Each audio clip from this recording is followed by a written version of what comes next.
Asian stocks soared to record highs on Thursday as investors reacted to growing hopes of a possible peace deal in the Middle East, while the US dollar slipped and oil prices extended recent losses. Japan's Nikkei index crossed the 62,000 mark for the first time after returning from a long holiday, driven by a strong AI-led rally and robust corporate earnings. South Korean and Taiwanese stocks also touched record highs. MSCI's broad Asia-Pacific index outside Japan rose 1%, reaching another all-time high and gaining 7% over the week.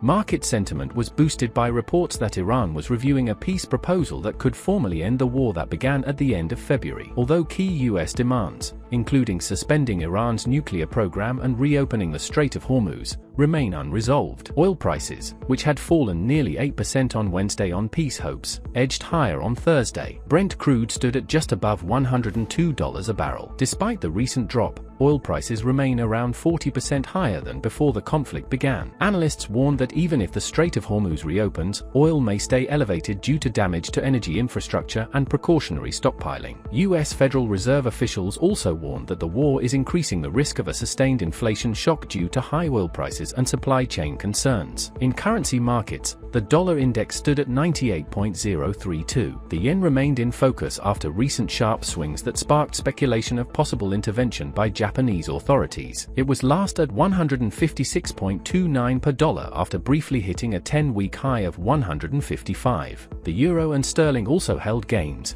with both rising in previous sessions. Global equities were further supported by strong earnings in the technology sector, with the S&P 500 and Nasdaq closing at record highs overnight. Investors are now awaiting US jobs data due on Friday, with economists expecting 62,000 new non-farm payrolls in April.